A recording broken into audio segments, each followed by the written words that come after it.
todas y todos ustedes bienvenidos a una emisión más de su programa Revolución Democrática 2.0. Yo soy Gabriela Juárez, con el gusto siempre de saludarles y de poder conducir este programa que a mí me gusta mucho y que yo sé que a ustedes también. Ocupémoslo como una herramienta de verdad para analizar los problemas nacionales, sus posibles soluciones, pero sobre todo para fortalecer nuestro conocimiento. El día de hoy vamos a hablar sobre la violencia política, un tema que lamentablemente está muy actual. Hay que analizar qué es lo que está sucediendo, cuál es el panorama ante este tema, y para ello, como siempre, tenemos panelistas de lujo que les voy a presentar a continuación. Démosle la bienvenida a Rubén Salazar Vázquez. Él es director de Etelec Consultores, una firma mexicana de consultoría en comunicación y gestión de riesgos. Rubén, me da mucho gusto saludarte y darte la bienvenida a Revolución Democrática. ¿Cómo estás? Muy bien, muchísimas gracias por la invitación. Muy buenas tardes. Gracias, Rubén, buenas tardes, y también me da mucho gusto saludar nuevamente, es un honor también siempre tenerla en este programa, a Rosa María Cabrera Lotfe. Ella es psicóloga feminista, ella también es sindicalista, política de izquierda y asesora de la Secretaría Nacional de Igualdad de Géneros del Partido de la Revolución Democrática. Me da mucho gusto saludarte nuevamente, es un placer tenerte con nosotros, Rosa. Muchísimas gracias y muy buena tarde a todas y a todos. Agradecidísima de estar aquí. También nosotros te agradecemos mucho, por supuesto, siempre el apoyo y la disposición. Déjenme presentarles a Miriam Lagunes Marín. Ella es secretaria estatal de Igualdad de Géneros, Diversidad Sexual, Derechos Humanos y de las Juventudes del PRD en el estado de Veracruz. ¿Cómo estás? Bienvenida. Gracias por estar con nosotros. Muchas gracias, siempre muy feliz de que me inviten a participar y pues ya seguiremos conociéndonos a lo largo del programa. Muchísimas gracias por tu participación, también la disposición. Ya saben que en estos tiempos de pandemia, híjole, trabaja uno más y el tiempo no nos alcanza, por eso les agradecemos mucho su participación. También está con nosotros Brenda Alejandra Acosta López. Ella es presidenta del Consejo Estatal de Chihuahua, hasta donde le mandamos un saludo y también agradecimiento por hacer este esfuerzo de presentarse con nosotros en Revolución Democrática. ¿Cómo estás, Brenda? Hola, ¿qué tal? Buenas tardes. Muy contenta de estar de nuevo en su programa. Es un honor y veo que puras mujeres el día de hoy para pues, realmente posicionar a este tema que nos debe de interesar bastante. Gracias. Así es, Brenda, y también, bueno, está con nosotros el compañero Rubén, que va a aportar muchísimo, así estoy segura de ello. Y justamente, pues yo quiero comenzar, si me lo permiten, compañeras, preguntándole y comentando con Rubén, porque él, además de todo, nos preparó una presentación. Y bueno, Rubén, en esta presentación del tercer informe de violencia política en México de 2021, Etelec Consultores justamente informa que con el asesinato de 65 políticos, escuchen esto, 20 de ellos aspirantes a un puesto de elección popular, pues el actual proceso, y escuchen bien esto, se ha convertido en el segundo más violento de la historia, solamente por debajo de los comicios de 2018. Rubén, yo quisiera que nos comentaras un poco más a detalle de qué nos explica y qué revela este tercer informe elaborado por Etelec Consultores. Rubén, adelante. Claro que sí, pues este indicador de violencia política de Telect está registrando un total de 65 personas políticas que han perdido la vida en atentados desde que inició el proceso electoral el pasado 7 de septiembre y hasta este corte que estamos presentando el día de hoy al 31 de marzo de este año del 2021. Y es importante señalar que de estas 65 personas políticas, por lo menos 20 ya eran aspirantes a puestos de elección. Hay tres datos particulares que me parece es importante destacar. El 87% de estas 65 víctimas eran personajes políticos, tanto hombres y mujeres, del ámbito municipal de gobierno. Estamos hablando tanto de exalcaldes, alcaldes, militantes, dirigentes partidistas de comités directivos municipales y, por supuesto, aspirantes a estos puestos de elección. Es decir, estamos hablando de un fenómeno de violencia que todavía no alcanza altas esferas de la que está focalizado en el ámbito de gobierno local, que nosotros consideramos pues es un ámbito vulnerable por diversas razones, pero sobre todo porque es en donde la impunidad se está imponiendo, sobre todo en muchos de estos casos que pues lamentablemente terminan sin ser investigados a fondo y que pues se archivan, quedan totalmente en el cajón de la impunidad y esto impide precisamente el poder hacer justicia, pues no solamente en la parte penal, sino yo considero algo más importante también en la propia parte electoral. Es decir, contamos con los mecanismos de justicia, tanto penal y electoral, para poder sancionar a los responsables, pero en la medida en que estas investigaciones no avancen, no se agiten y no logremos identificar tanto a los autores materiales como intelectuales principalmente de estos atentados, será muy difícil saber cuáles eran los verdaderos objetivos y motivaciones que había detrás de estas agresiones. Aquí lo primero que tenemos que preguntarnos es finalmente quiénes se benefician de esta violencia, quiénes son las personas que están beneficiando al apartar de la contienda a algún aspirante, a algún candidato o candidata a través de la violencia, porque no solamente son homicidios. En nuestro indicador de violencia política estamos registrando otros delitos que se cometen en contra de personas políticas, candidatos y candidatas a puestos de elección, y en este periodo contabilizamos un total de 262 delitos, de los cuales hubo un total de 241 víctimas, y de estas 241 víctimas hay 65 víctimas mortales, pero de las 241 víctimas globales que también han enfrentado amenazas, privacidad de la libertad, robo con y sin violencia, homicidio en grado de tentativa, daño en contra de la propiedad, entre otros delitos, el 25% son mujeres. Y hay que destacar, y voy a hacer esta acotación, todavía no estamos incorporando a las víctimas de violencia política de género. Cuando lo hagamos en nuestro CUAME, vamos a tener una relación prácticamente similar entre hombres y mujeres que están siendo pues, objeto de estas agresiones, lo cual también nos habla cómo en la medida que han entrado en vigor estas reformas en materia de paridad, sobre todo la que se promulgó en abril del año pasado, entre más ha sido, entre más ha crecido, perdón, la participación de la mujer en la política, también está empezando a ser objeto de muchas agresiones, en muchas de ellas, por supuesto, en lo que se refiere a violencia política de género, dirigiéndose en contra de las mujeres por el simple hecho de ser mujeres, pero también por su deseo y su aspiración de participar en la política. Voy a dar el otro dato central, gran hallazgo de Telec. El 74% de estas 65 personas asesinadas pertenecían a partidos a gobiernos, perdón, a partidos opositores a los partidos o coaliciones gobernantes en los estados. Es decir, 74% de las víctimas eran opositoras a los gobernadores de los estados. Esto nos parece trascendente porque pareciera ser que ser opositor en este país es un riesgo, pero aún más cuando se aspira a un puesto de elección, un fenómeno que parecía haber quedado en el pasado, parecía haber quedado borrado o al menos superado estos procesos de transición, se está presentando nuevamente. De los 20 aspirantes que también han perdido la vida, 17 buscaban puestos del ámbito municipal. A su vez, estos 17 aspirantes que buscaban cargos municipales, el 83% eran opositores a los alcaldes de los municipios que estaban buscando gobernar o representar. Entonces sí nos parece que es importantísimo que los mecanismos de justicia operen por las dos vías, por la parte penal y también por la parte electoral, dar con los verdaderos responsables de esos atentados, para que en caso de que alguno se haya beneficiado políticamente de estas situaciones, ocupe un cargo público a través de la violencia, se le puedan aplicar todos los procedimientos jurídicos con los que contamos, incluyendo, por ejemplo, el procedimiento también de juicio de procedencia, para quitarle el cargo y pues aplicarle todos estos instrumentos con objeto de que enfrente la justicia tanto penal como electoral, ¿no?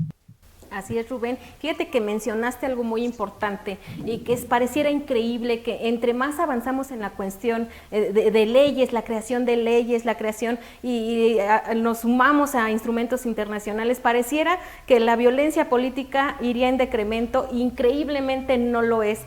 Rosa María, Rubén nos da cifras que de verdad pues parecieran increíbles. No sé qué pienses tú. Yo creo que de esta cifra que nos da de las 262 agresiones registradas, de las cuales 65 son asesinadas, Rosa, lamentablemente 9 son mujeres. Yo quisiera preguntarte, Rosa, ¿serán capaces las autoridades electorales, judiciales y gubernamentales, la sociedad misma, vaya, de frenar la violencia política contra las mujeres? Bueno, antes que nada, me pareció muy importante lo que ha mencionado Rubén, y yo quisiera iniciar por algo que suelo decir siempre en todos los espacios posibles. las mujeres tenemos derechos y entre ellos el derecho a una vida libre de todo tipo de violencia. Yo hoy exprofeso para este programa, traigo mi pañuelo que dice ni una menos, pero no solamente es ni una menos referido a esa que llamamos en llamar la cara más cruel de la violencia contra las mujeres en razón de género, los feminicidios. Es ni una menos agredida, ni una menos acosada, ni una mujer menos violentada. Por el otro lado, con relación a tu pregunta muy particular, yo creo que depende mucho el cumplimiento de la responsabilidad del Estado mexicano, de todas las instancias de la administración gubernamental y, por supuesto, del Instituto Nacional Electoral y de los organismos públicos locales electorales. Pero sobre todo depende de la capacidad de los partidos políticos. En alguna ocasión en uno de estos programas dije que no somos la única forma de organización ciudadana, pero sí la más acabada en un sistema como el de México y de los países que tenemos sistemas político-electorales similares. Por eso invoco a los partidos, ¿no? Y de quienes como mujeres participamos del movimiento amplio de mujeres, las colectivas, los grupos feministas, etcétera, de todas y cada una de las instancias mencionadas depende mucho coadyuvar a frenar la violencia. Pero es muy significativo y es obligatorio señalar que la misma no será erradicada mientras persistan las causas que las motivan. No hay que soslayar que vivimos en una sociedad heteropatriarcal y capitalista que ha prohijado, como sabemos decir, la cultura del machismo. Yo hasta ahí dejaría este primer comentario. Estoy todavía procesando la información que me parece, reitero, muy importante que Rubén nos ha brindado. Y sí quisiera significar, y hablaremos de ello más adelante, por qué hablamos de todo tipo de violencias. La violencia es una en lo general y se manifiesta de múltiples formas. Ya hablaremos de ello. Muchas gracias, Gaby. Muy importante, Rosa María, justo lo que estás comentando, de identificar los tipos de violencia, porque a veces pareciera que es normal y entonces no nos damos cuenta, incluso para participar políticamente, ¿no? Ir a una asamblea, tan solo a nuestra comunidad, que de pronto el marido no me deja porque pues no vayas de chismosa y no me va a dar para el camión. Pareciera a veces que se normaliza, pero desde ahí ya estamos hablando de violencia y justo como lo comenta Rosa María, hay que identificar los tipos de violencia. En este caso vamos a hablar el día de hoy de la violencia política. ¿Qué contribuye a ello? Pues vamos a comentarlo a lo largo del programa. Rosa María, muchas gracias. También quisiera preguntarle que nos comente, Brenda, ¿cómo está la situación allá en Chihuahua de la violencia política? ¿Qué nos puedes comentar al respecto? Hola, retomo aquí el concepto de que es fundamental que no desconozcamos que la violencia no solo se da en números tan gráficos como los que nos están mostrando, simplemente se da al momento en que uno como candidata sale a la calle y le comienzan a cuestionar sobre su maternidad, le comienzan a cuestionar si dentro de esta responsabilidad de ser candidata y en su momento de ser ya como gobernadora, si ha ejercido o no sus propios derechos políticos.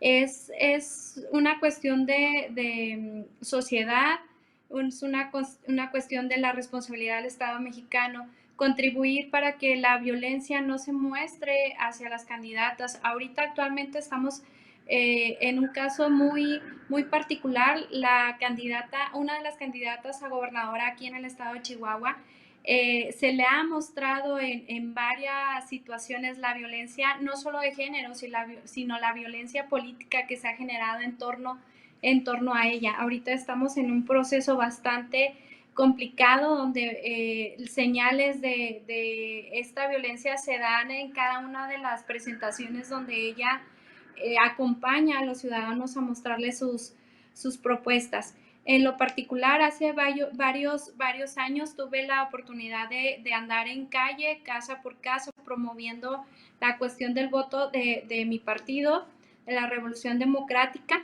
y es sin duda cómo la violencia se presenta ante la sociedad, la violencia al momento de quererme abrazar, a pesar de que no estaban las condiciones para ello, a pesar de que yo mostraba mi inconformidad. También por parte de los periodistas, cómo se referían hacia la candidata, porque si estaba estudiando, no estaba estudiando, si era ama de casa, no era ama de casa, una serie de conductas que creo que en lugar de beneficiar o posicionar el lugar de la mujer como parte de las decisiones o de ejecutar las decisiones de la sociedad, se nos prejuzga al momento de empezar a etiquetarnos, sobre todo en la cuestión muy personal. Creo que es algo que debemos de ir avanzando. No basta con que ya esté los derechos reconocidos dentro de nuestra Constitución ahí con la paridad de género, sino que debemos de llevar y hacer conciencia muy clara de que también por ser candidata, por ser mujer, sufrimos la violencia día a día.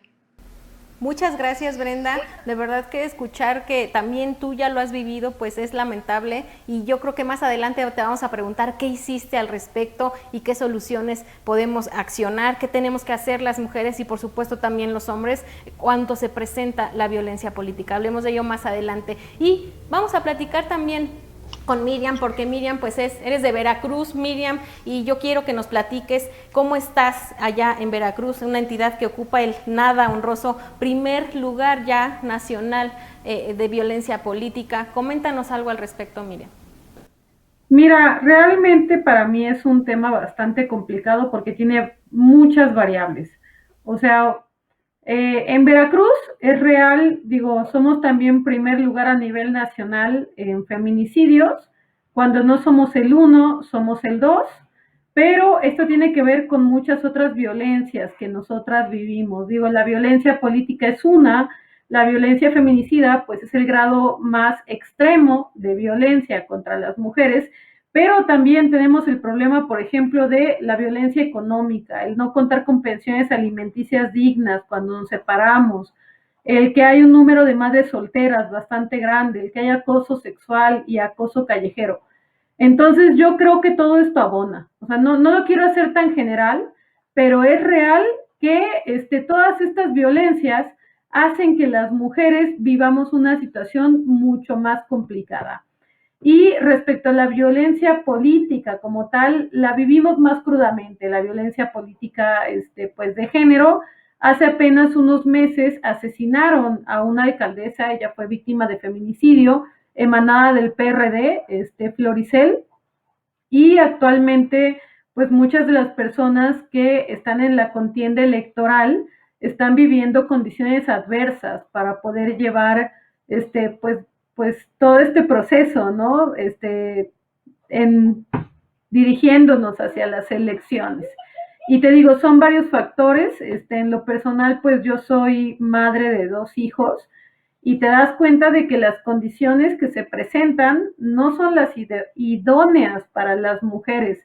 Ahorita no hay escuelas, no hay guarderías, es prácticamente imposible congeniar la vida laboral con la vida pues familiar, y aparte de ello realmente vivimos en entornos adultocentristas y bastante hostiles hacia las infancias. Entonces es mentira que aunque tengamos el 50% de las candidaturas, que digo es un gran avance, pero es mentira que estemos contendiendo en piso parejo. Y aparte, usualmente como se nos ve inferiores o más vulnerables, entonces somos más propensas a que se nos acose o se nos haga, que nos quieran violentar para sacarnos de la contienda electoral.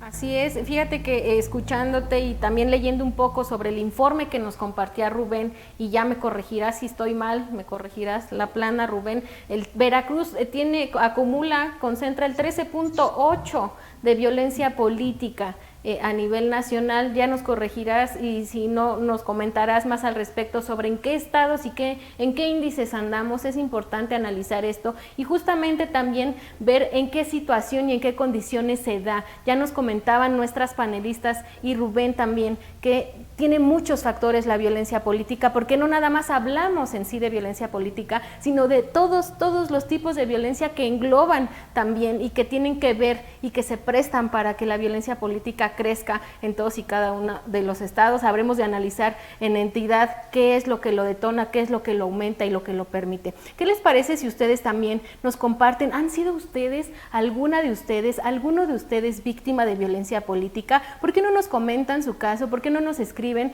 y nos platican su experiencia? ¿Qué hicieron? ¿Qué herramientas ocuparon? ¿Qué leyes conocen? ¿Y qué otras les gustaría, por qué no, también conocer y que las explicáramos? Recuerden que conocer nuestros derechos nos puede aperturar mucho para exigir que se cumplan y hacerlos valer, poder gozar una vida libre de violencia como mujeres. Tenemos muchas herramientas, aprendamos a ocuparlas. Yo las invito y los invito a ello, y también los invito a que no se vayan y que sigan compartiendo este programa. Coméntenlo, váyanse a la plataforma de YouTube, activen la campanita para que les avise y no se pierdan ninguno de estos programas. Vamos a ir rápidamente a un corte, pero ahorita regresamos.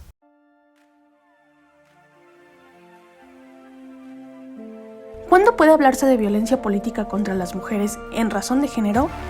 Es necesario precisar que no toda la violencia política tiene elementos de género, pues en una democracia, la política es un espacio de confrontación, debate, disenso, porque en esta se hacen presentes diferentes expresiones ideológicas y partidistas, así como distintos intereses. En este sentido, los siguientes criterios auxiliarán para identificar cómo la violencia política tiene componentes de género. 1. Cuando la violencia se dirige a una mujer por ser mujer, es decir, cuando las agresiones están especialmente orientadas en contra de las mujeres por su condición de mujer y por lo que representan en términos simbólicos, bajo concepciones basadas en estereotipos. Incluso, muchas veces el acto se dirige hacia lo que implica lo femenino y a los roles que normalmente se asignan a las mujeres. 2. Cuando la violencia tiene un impacto diferenciado en las mujeres, esto es, cuando la acción o omisión afecta a las mujeres de forma diferente que a los hombres, o cuyas consecuencias se agraven ante la condición de ser mujer.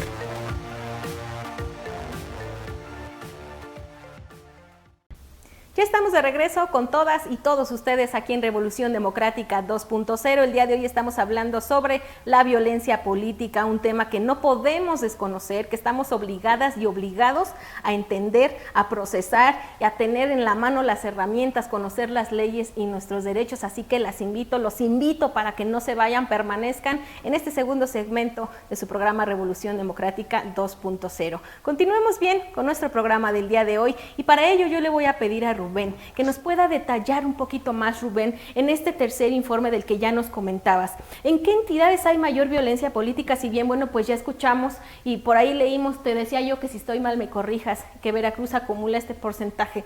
Pues tú nos pudieras detallar un poquito más en qué entidades hay mayor violencia política, pero también algo particular. ¿A qué partidos políticos pertenecen la mayoría de las agredidas y los agredidos, lamentablemente, de algunos asesinados?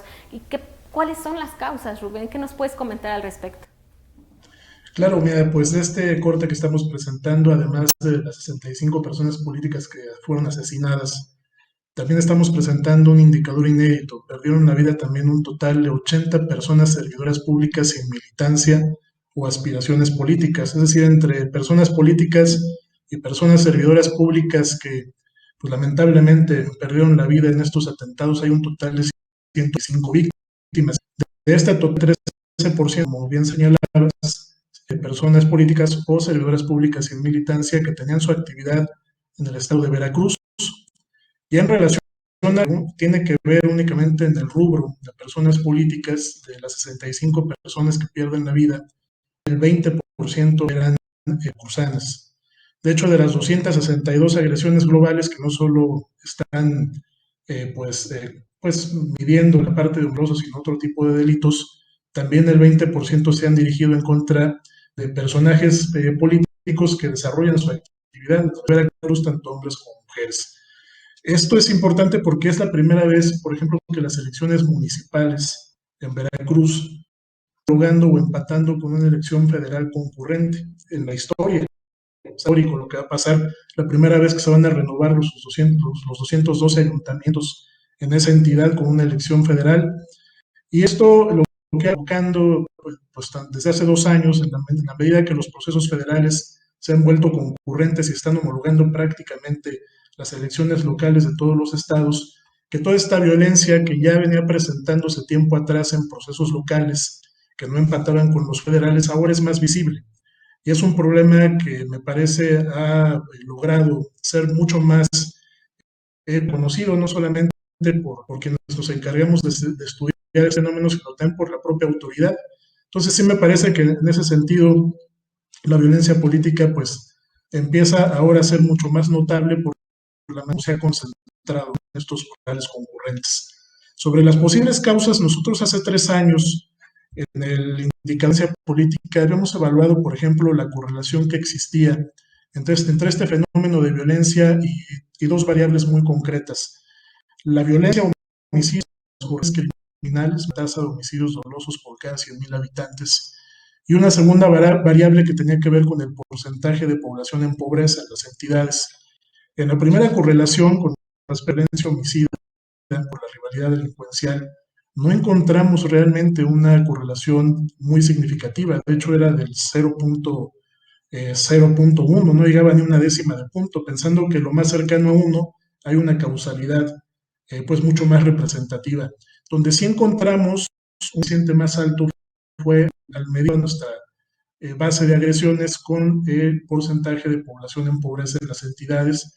Ahí encontramos un coeficiente del 0.56, lo cual quiere decir que este problema se está focalizando principalmente en estados del centro y sur del país, en estados que enfrentan problemáticas de pobreza muy importantes y en donde muchas veces la única actividad económica disponible, lamentablemente para muchas de estas localidades donde se está presentando este fenómeno, o lo es el narcotráfico o lo es la política.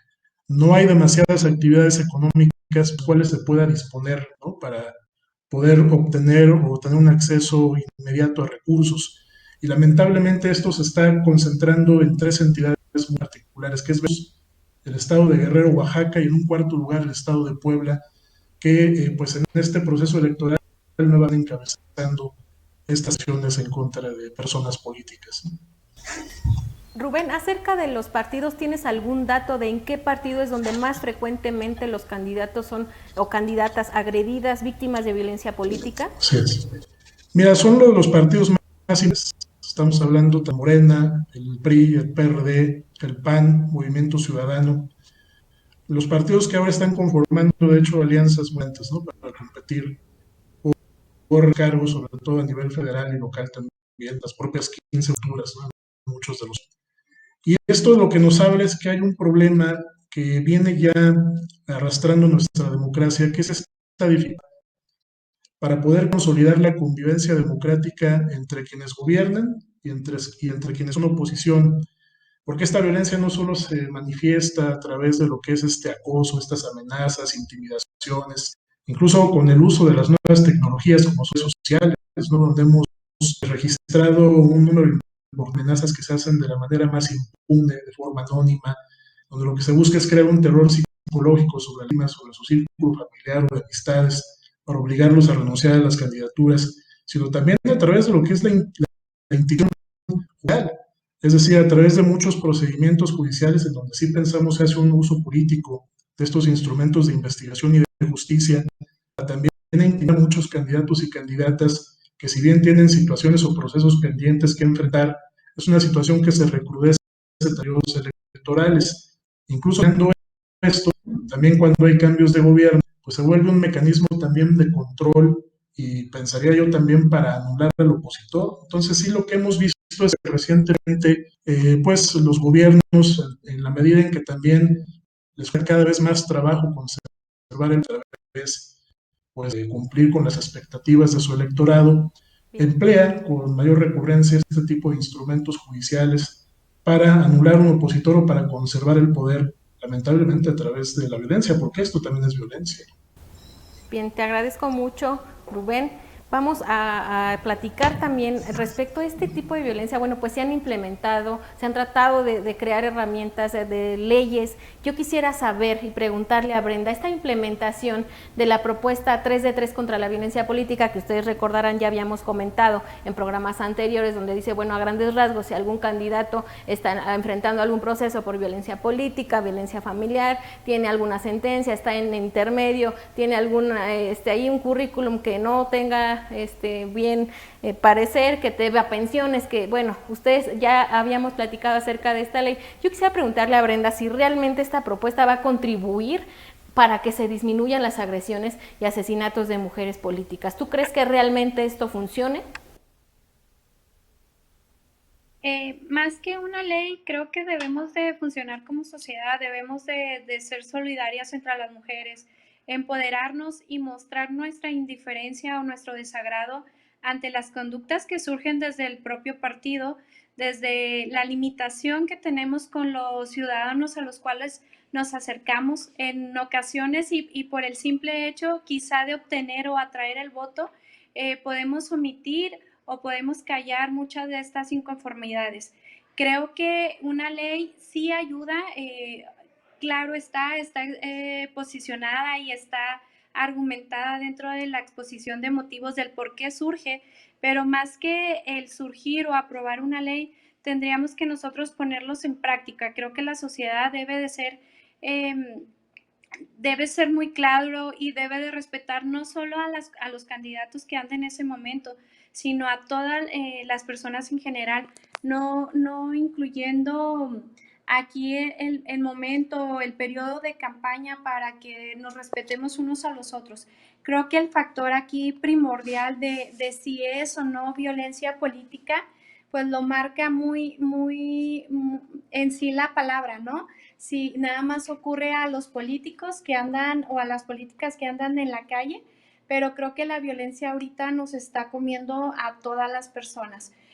No importa el género que seamos, sino que la violencia está llegando a las calles de esta sociedad y creo que más que una ley debemos de tener conciencia y de tenerlo de conciencia y ser en cada momento mejores personas. Sería la opinión respecto de esta ley.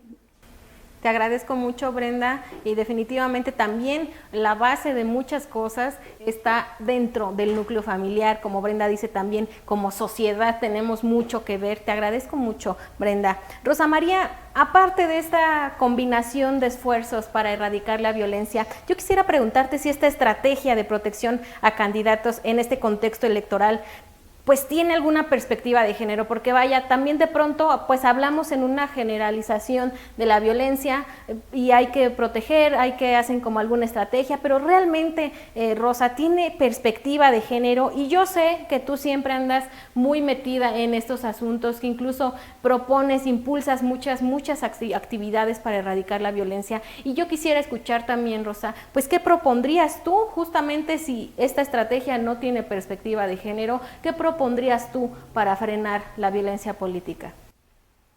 Gracias, Gaby. Bueno, en primer lugar, yo quisiera retomar rapidísimo parte de lo que decía Rubén. Como veracruzana, y aunque es una expresión de lugar común, no es por ello menos válida, Veracruz me duele. Yo creo que en Veracruz está siguiendo la misma estrategia fallida de combate al crimen organizado y a todo tipo de violencia. Yo no quería continuar sin mencionarlo. Y que efectivamente la violencia también tiene causas estructurales, como ya se ha dicho, la desigualdad social, económica, laboral y política. Estoy consciente y de acuerdo de que no basta contar con leyes. Tenemos la reforma de paridad de 2014, la reforma de paridad en todo de abril del año pasado, junto con la reforma de violencia política contra las mujeres en razón de género de diciembre de 2019 y que también se publica conjuntamente el 13 de abril de 2020. A ello se han sumado los lineamientos aprobados en noviembre del año pasado por el Consejo General del INE, que entre otras cosas contempla obviamente la iniciativa 3 de 3 contra la violencia. Pero, ¿por qué persiste la violencia incluso al interior de los partidos, aunque estamos obligados a prevenir, sancionar, atender, erradicar, etcétera? Pues porque hay muchas resistencias. Yo pongo un caso muy elemental, la utilización del lenguaje incluyente. Estamos iniciando las campañas y yo he visto de mi propio partido carteles que dicen juntos y está un hombre y una mujer, y ¿dónde están las juntas, no? Es decir, ¿dónde están las candidatas? Entonces, de ahí tenemos que aprender a construir una nueva cultura política. Es tiempo de campañas y es tiempo de campañas en pandemia. Entonces tenemos que encontrar nuevas formas de ser y hacer política. Y efectivamente, volviendo de manera particular a tu pregunta. Sí, sí hay una estrategia de protección construida desde la perspectiva de género, pero no es mi propuesta también de qué podemos coadyuvar o en qué podemos colaborar. Es una acción colectiva. Y en principio, en la Secretaría de Igualdad de Géneros de la Dirección Nacional Ejecutiva, contamos con un plan de trabajo elaborado también con perspectiva de género. En nuestra plataforma electoral para los comicios de este año, se han recogido un conjunto de propuestas programáticas respecto de la misma. Estamos difundiendo la propuesta que se inscribe en nuestra plataforma a través de talleres, conferencias. Yo acabo de estar recientemente este pasado día 17 en el municipio de Centro, en Tabasco, pero como yo, muchas compañeras y compañeros están en distintos puntos del territorio nacional, hablando precisamente cómo desde la perspectiva de género podemos colaborar para la construcción de la agenda política progresista, democrática, de izquierda, feminista, en aras de que cale entre la población, entre la ciudadanía, que es la que vota, y por supuesto, para bien de las mujeres y, por qué no, de la población toda. De manera particular, abordamos el punto relacionado a la violencia en general, pero como dije, en particular la violencia política contra las mujeres en razón de género. Es decir, cómo prevenir, atender, sancionar y erradicar la misma. Para ello, al interior del PRD contamos, además de que ahora ya lo establece con ley, aunque antes lo teníamos y que la ley no lo prevía, contamos con un protocolo exprofeso. Pero ese protocolo no solo sirve para que las mujeres militantes del PRD hagamos uso del mismo en caso de ser violentadas políticamente en nuestros derechos. Es un instrumento que sirve también para cualquier adolescente o mujer que, no siendo militante, incluso ni siquiera simpatizante del partido, puede utilizar. Se trata de una política de apoyo, de sororidad y acompañamiento. Por el otro lado, y para finalizar, seguimos con la campaña nacional Abre los ojos contra la violencia que no ves, entre otras acciones. Estamos trabajando paralelamente, de unos días para acá sobre todo, conjuntamente a convocatoria de la Comisión de Igualdad de Géneros y No Discriminación del Instituto Nacional Electoral, con nuestras homólogas de los otros partidos, de los partidos políticos nacionales todos, con la finalidad de trabajar o de construir una agenda común ya para frenar la violencia política contra las mujeres en razón de género. Y al interior, y con ello finalizo, pues no hay que dejar de mencionar que las mujeres periodistas también nos organizamos internamente en la Organización Nacional de Mujeres del PRD.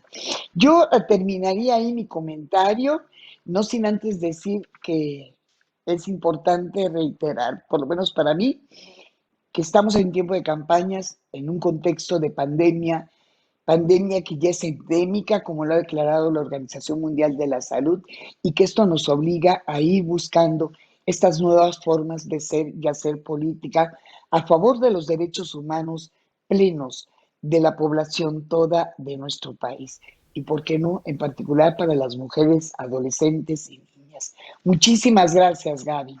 Gracias, Rosa María. Definitivamente, de verdad que para mí escucharlos a los panelistas siempre me van brincando muchas cosas de todo lo que dicen, de verdad que es muy importante e interesante. Y justamente ahorita Rosa María nos comentaba, y con ello terminó, estamos atravesando un proceso electoral, pero también en otro contexto de pandemia. Yo me preguntaría y les dejaría también esta pregunta a quien nos está viendo: ¿por qué como sociedad podemos adaptar estos procesos, podemos ver de qué manera y si votamos y si se hace así, si se hace, ¿por qué no atender también la otra pandemia? Porque de verdad yo lo vería así, porque no nada más lo hablamos en nuestro país, sino en el mundo entero, pero particularmente en nuestro país, ¿por qué no también hacer algo para que no suceda, para poder tener medidas que impidan que la violencia política crezca? Yo creo que está de pensarse de por qué para unas cosas sí podemos avanzarle rápido y implementar y ver de qué manera, también hagámoslo para otro tipo de situaciones que lamentablemente van en incremento. Yo quisiera, antes de cerrar este bloque, irnos también con Miriam. Yo sé que hace rato ya nos comentabas que bueno, pues es un poco complejo hablar de violencia en el estado de Veracruz.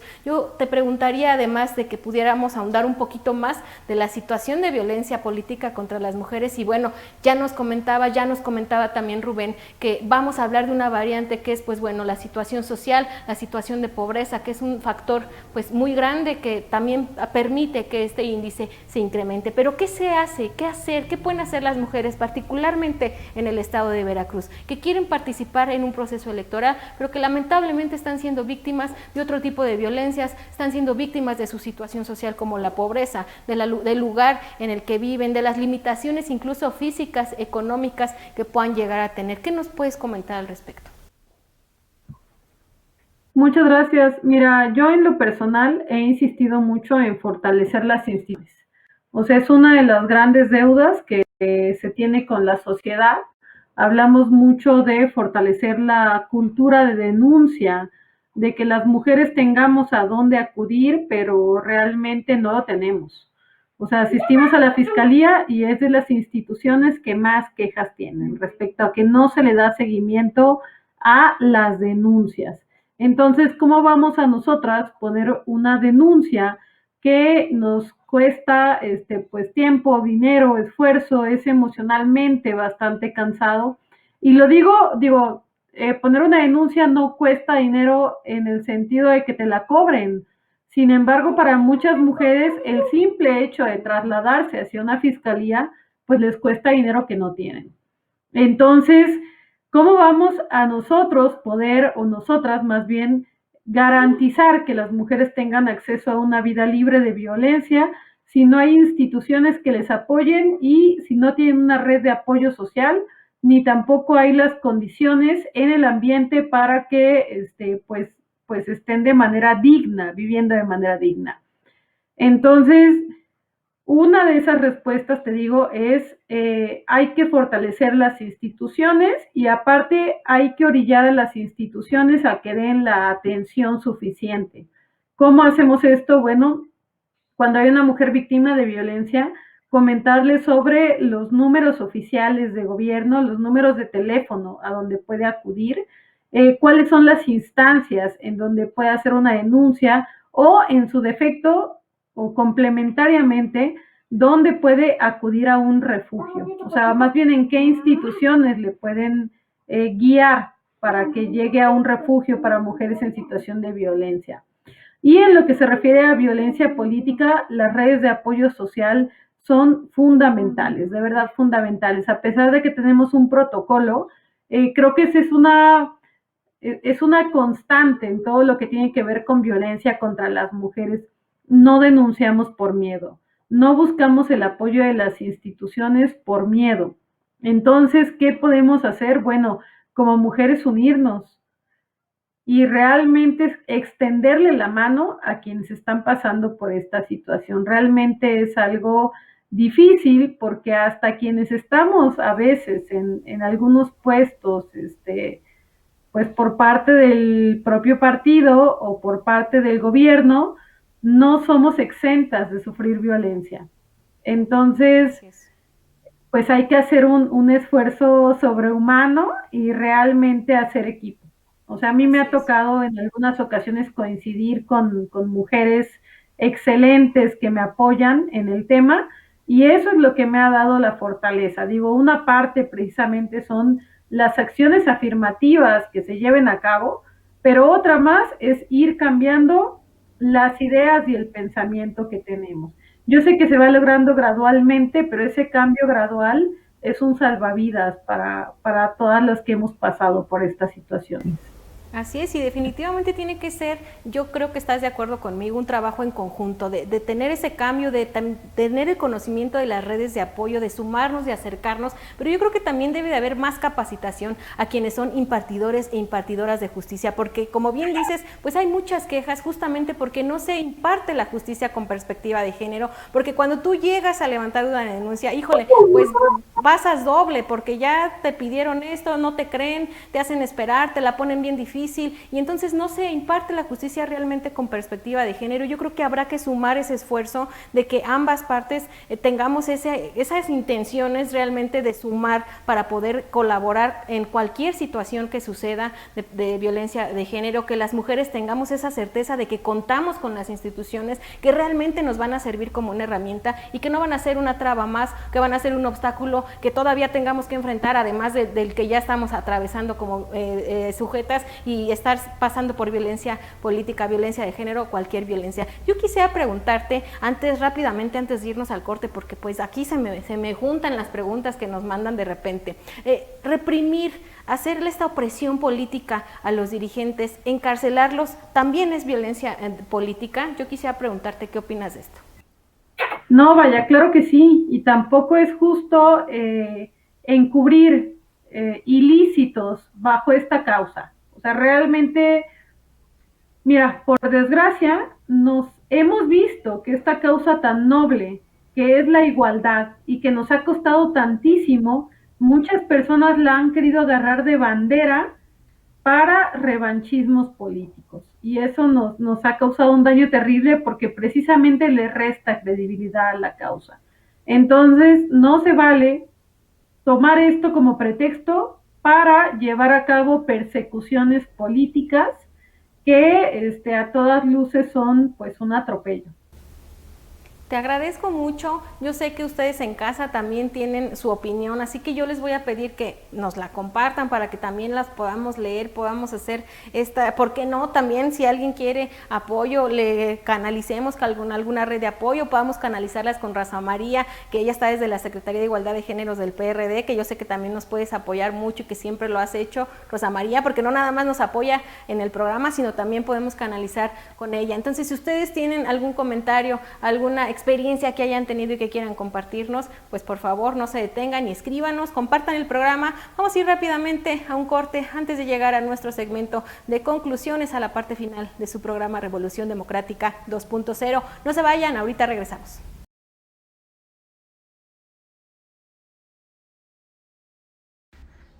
La violencia política afecta gravemente a los procesos democráticos, pues restringe la libre expresión de ideas, la participación y el derecho de los ciudadanos de hacerse presentes en el espacio público. En consecuencia, la violencia también afecta a la democracia en sí misma, pues no es posible que ésta funcione correctamente si la libre participación es violentada. La violencia política en México tiene un sesgo contra las mujeres. Solo de 2012 a 2016, la Fiscalía Especializada para la Atención de Delitos Electorales, FEPADE, reportó 156 casos de violencia política en su contra, en su mayoría servidoras públicas.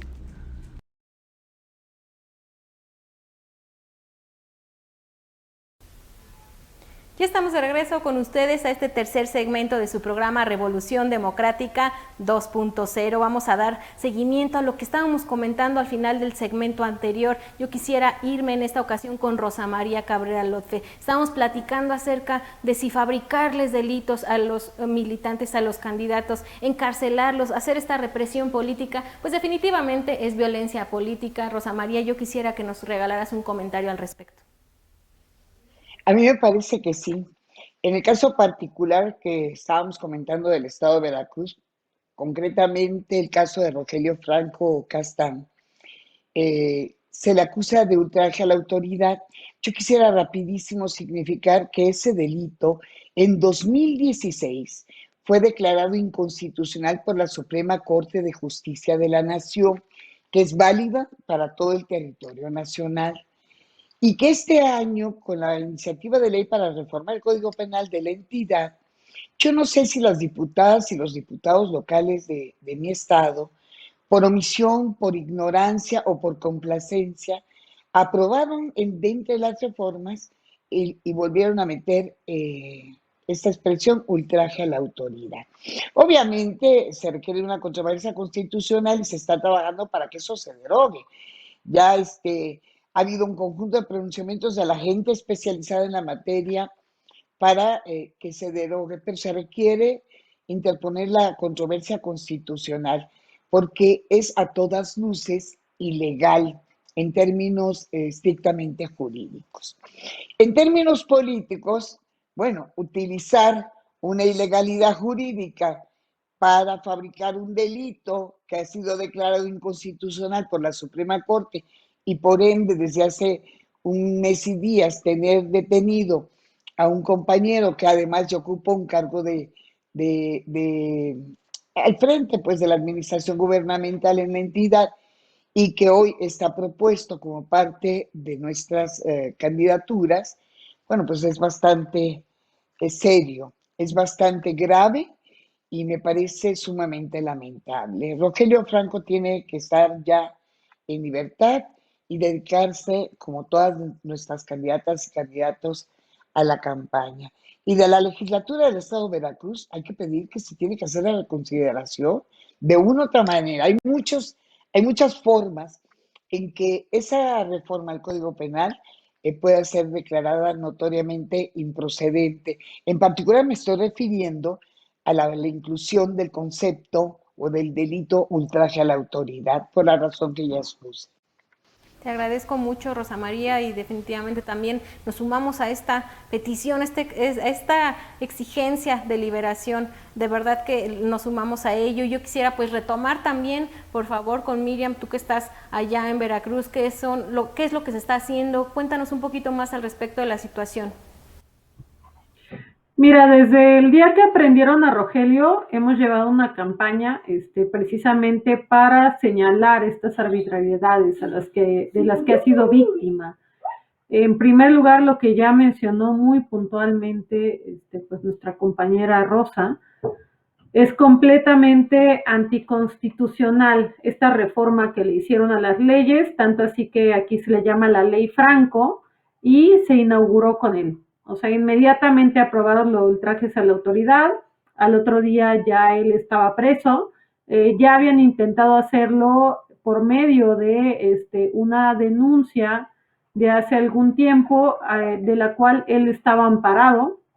Entonces ha sido pues un calvario. O sea, realmente yo sí invito a las personas que nos están viendo a que no lo vean como un tema únicamente político. Estamos hablando de que 3 niñas se quedaron completamente pues vulnerables a cualquier cosa que les sucediera, porque Rogelio tiene 3 hijas, de las cuales únicamente él cuidaba de ellas. Rogelio ha sido un excelente compañero y de repente la autoridad tomó esto únicamente para dañar a un partido político, sin ver la parte humana.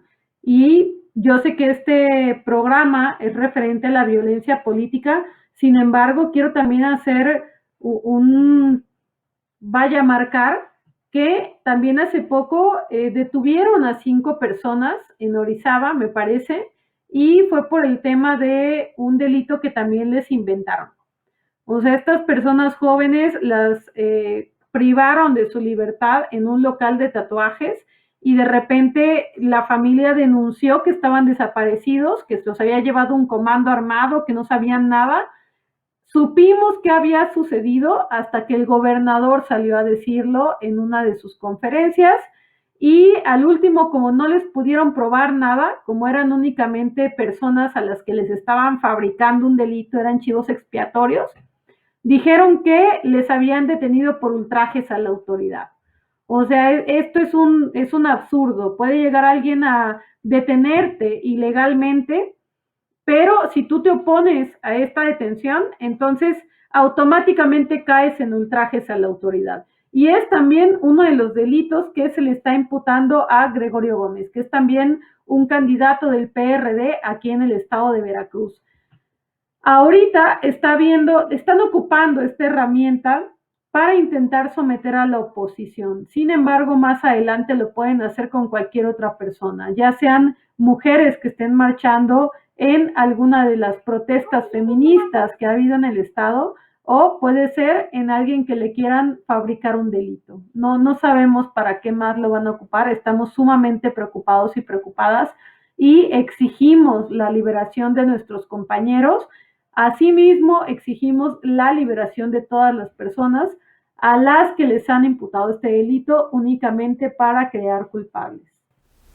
Así es, y pues nuevamente también nos sumamos a estos llamados. De verdad que esta situación que, como tú bien comentas, no es posible que alguien te pueda detener de esa manera tan arbitraria, tan ilegal y que no pase absolutamente nada. Yo quisiera comentar con Rubén, si nos puedes platicar, bueno, sobre este contexto, ¿cuál es la otra cara de la violencia? ¿Qué otras caras de la violencia política, aparte de los asesinatos? Pues justamente estamos viendo algunas otras, como atentados, como detenciones ilegales, pero también contra la familia de las personas que están activamente participando, la privación ilegal de la libertad, infracciones contra la dignidad. Cuéntanos un poco más al respecto de estas otras caras que tiene también la violencia política, Rubén. Sí, así es, no solo se trata de homicidios, ¿no? Estamos hablando, como bien lo señalas, sobre todo de una variable muy importante que son las amenazas. Es un delito que se comete con altos niveles de impunidad, bajo el anonimato total, haciendo pues, nuevas herramientas, ¿no?, tecnológicas con las cuales pues también los agresores se camuflan con mayor facilidad. Yo creo que lo importante aquí también es señalar que pues finalmente las víctimas que están padeciendo esta violencia pues están prácticamente siendo vulnerados sus derechos políticos y electorales y sus propios derechos humanos como personas.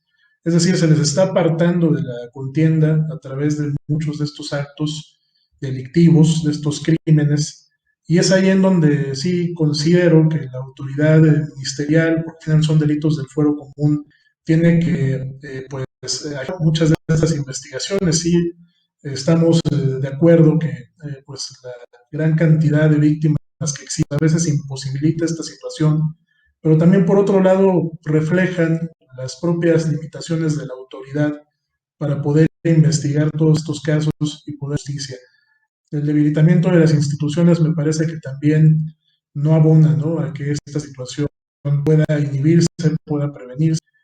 Sí nos parece también que por el otro lado el tema de la prevención hace falta todavía muchísimo por hacer, porque muchas de estas víctimas que han perdido la vida, por ejemplo, ya habían sido objeto en el pasado de amenazas, de atentados contra sus familiares.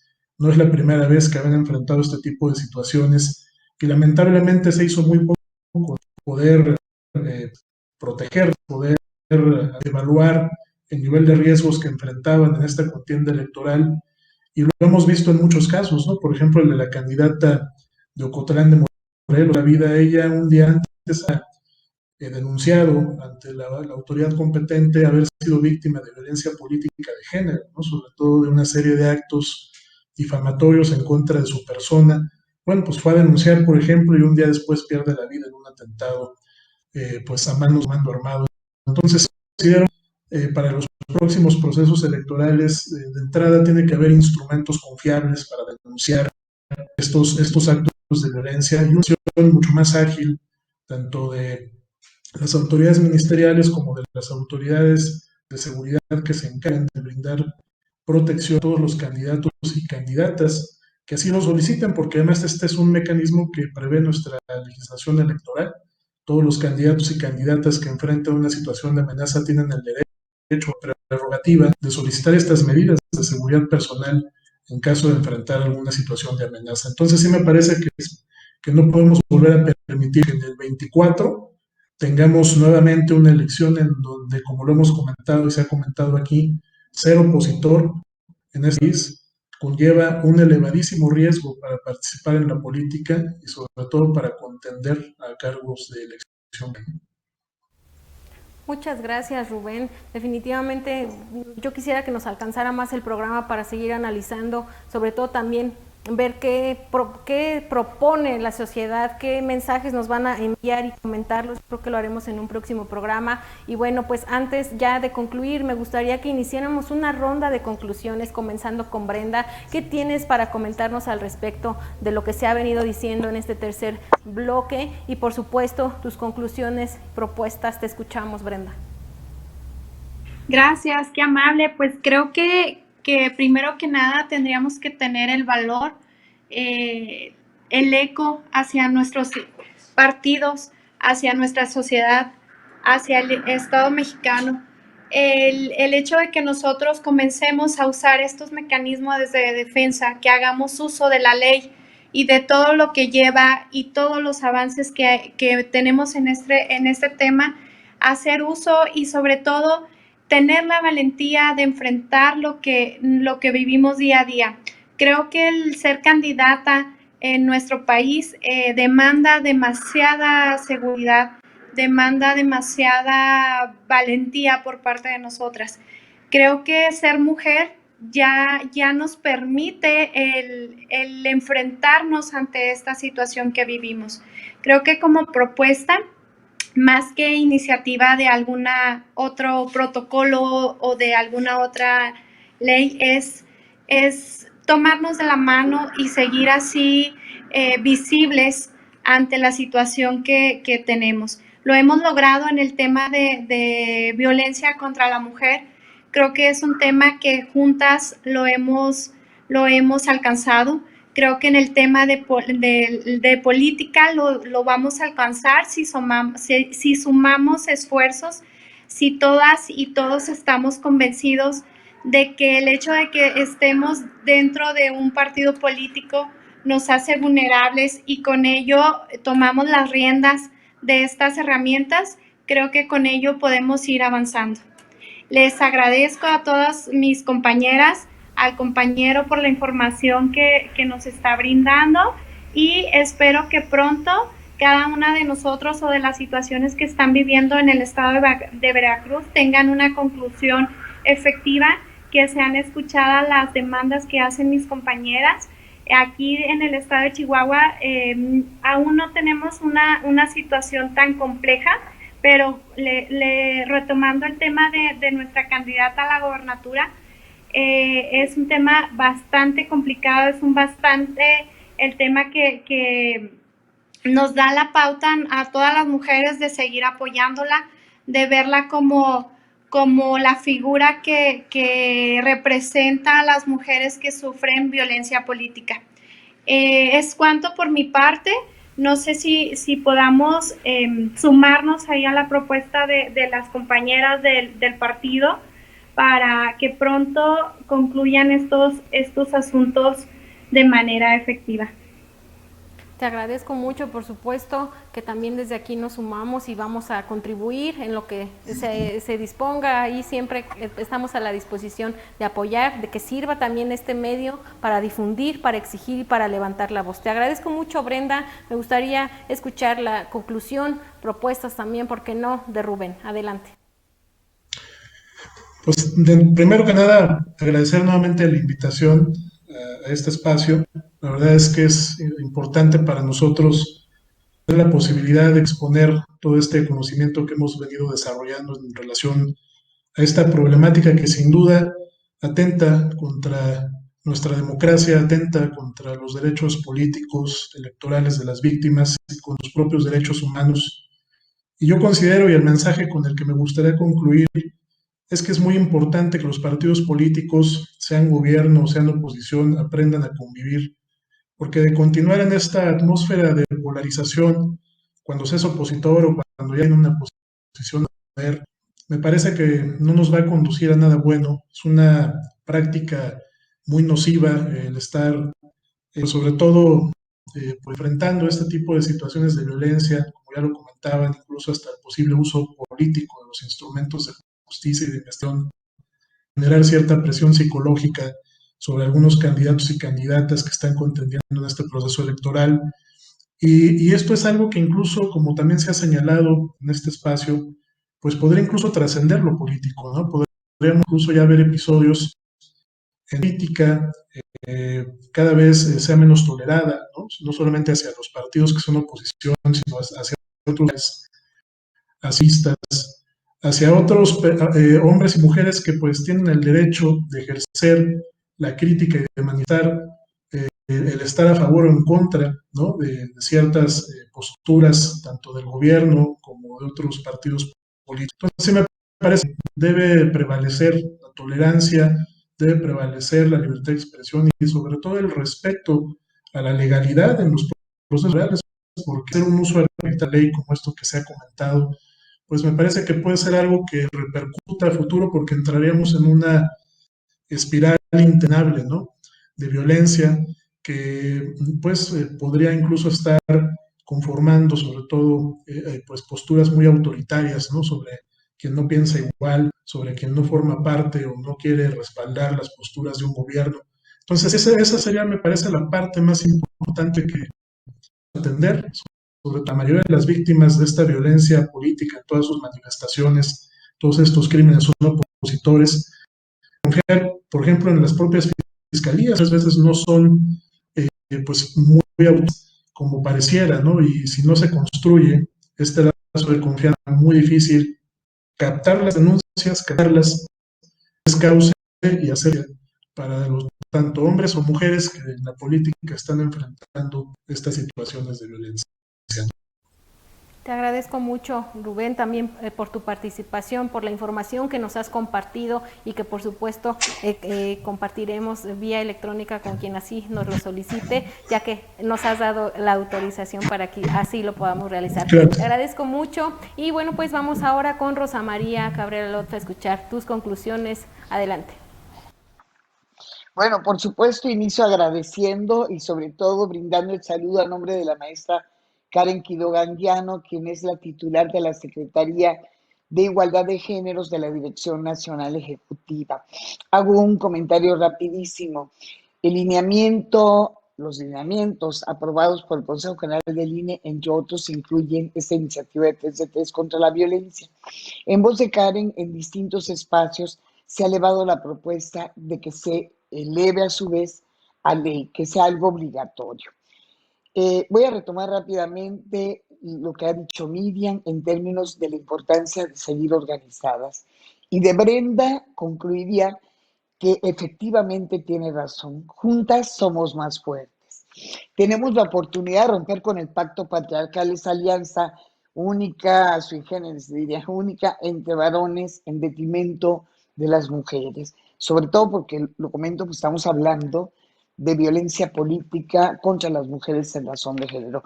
De manera muy rápida, solamente reiterar que en la medida que podamos ir transformando la sociedad para la construcción de un nuevo orden en democracia con justicia social, donde las mujeres en efecto podamos tener acceso a la justicia, en donde en efecto las instancias de administración, procuración e impartición de justicia rompan con esa gran carga que traen de impunidad. Las mujeres, las adolescentes y las niñas y los niños podemos vivir en un ambiente realmente libre de violencia. Hay que seguir difundiendo las reformas constitucionales de la materia por todas las vías, por todos los medios y todos los días. Los derechos humanos tienen que ser plenamente respetados. Son nuestros derechos y, como le dije al principio, las mujeres tenemos derechos, sobre todo a una vida libre de violencia. Por lo demás, mi agradecimiento, como siempre, a Revolución Democrática 2.0, a la audiencia que nos ve, que nos escucha, a todo el equipo de producción.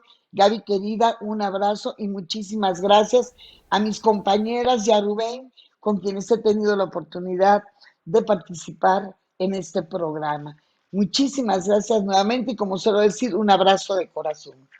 Muchas gracias a ti, Rosa María, por el tiempo. De verdad que se agradece que se abran este espacio en sus agendas para contribuir y que la ciudadanía, hombres y mujeres, puedan tener esta información y este tipo de herramientas para poder conocer sus derechos, para conocer la situación, el panorama nacional, las posibles soluciones. Yo te agradezco mucho y, por supuesto, hazle extensivo nuestro saludo y nuestro agradecimiento a la licenciada Quiroga, la secretaria y representante de la Secretaría de Igualdad de Géneros de este partido. Muchísimas gracias, Rosa María. Y bueno, pues vamos a escuchar también las conclusiones, propuestas. Miriam, te escuchamos. Bueno, igual que las demás personas que estuvieron participando hoy, doy las gracias por la invitación, por la oportunidad de que mi voz sea escuchada. Eso es importantísimo porque por muchos años a las mujeres no se nos escuchó.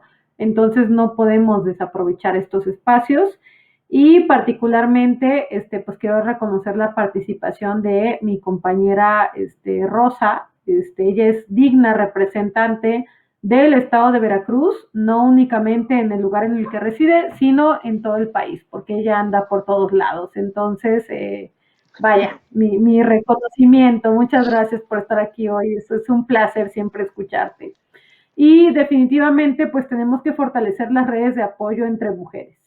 O sea, yo creo que eso me queda de este ejercicio, en la medida en que nosotras podamos apoyarnos la una a la otra, se va a acabar la violencia. Y también en la medida en que los hombres entiendan que acabar con la violencia contra las mujeres va a disminuir también la propia violencia que viven los hombres. Ese es el camino que tenemos que seguir, que no se vea únicamente como que hay que cuidar a las mujeres porque pobrecitas, no, hay que ser respetuosos con todas las personas, iniciando por quienes creemos más vulnerables, porque eso nos va a llevar a tener una sociedad más igualitaria. Definitivamente sigo insistiendo en fortalecer las instituciones encargadas de procurar justicia y también de hacerle llegar a las víctimas esta consigna de que no vamos a parar hasta que todas estemos bien, todas estemos libres y todas estemos en una situación de vida digna. O sea, no hay otro modo de lograr la libertad de todas las mujeres, sino es luchando en conjunto y erradicando estas prácticas como es la violencia política de género que tanto nos han lastimado a lo largo del tiempo. De mi parte sería todo. Muchas gracias. Pues muchísimas gracias a ti también, Miriam, por tu participación extraordinaria, tu apoyo para conectarte desde allá. Ya sé que las cuestiones técnicas a veces son imposibles, pero también muchas otras nos acercan y hacen posible este tipo de panel, de plática y sobre todo de acercar con la ciudadanía, con los militantes, las mujeres y hombres que están pendientes de este programa Revolución Democrática. Te agradezco también muchísimo, ha sido un placer escucharte, tenerte en este programa. Pues lamentablemente no me queda más que agradecerles también a todas y cada una, a todos y cada uno de ustedes que nos acompañan en este programa, que sintonizan, que están pendientes, que comentan, pero sobre todo que comparten, porque también acercan esta herramienta, le avisan a quien no la conoce para que pueda hacer uso de ella. Recuerden que nos pueden encontrar en las plataformas de Facebook, pero también de YouTube, por si pues no alcanzaron, ¿verdad? Llegaron tardecito, ya no se enteraron de todo el programa, pues en YouTube están todos los programas, todos y cada uno de estos materiales que el Partido de la Revolución Democrática realiza para que ustedes puedan hacer uso de ellos, para que tengan esta información, para que escuchando estos análisis, pues también se acerquen y participen. Recuerden que es muy importante, hombres, mujeres, participemos, ciudadanía en general, en la vida política, económica y social de nuestro país. Hay muchas cosas aún por hacer, falta mucho trabajo en muchas cuestiones. Hoy hablamos de violencia política, pero hay muchos otros temas que atender y que yo estoy convencida de que con el esfuerzo de todas y de todos vamos a lograr avanzar y avanzar hasta que un día podamos hablar en un programa de cifras, pues cifras alegres, de que ya se fue en bajada, ¿verdad? Que nosotros podamos hablar de otros datos y que sean reales. Les agradezco mucho a nombre de toda la producción, de todas y todos los que hacemos posible Revolución Democrática 2.0. Las invito, los convoco para que nos acompañen el próximo martes en una emisión más de su programa Revolución Democrática. Yo soy Gaby Juárez, ha sido como siempre un placer haber estado con todas y todos ustedes. Hasta la próxima.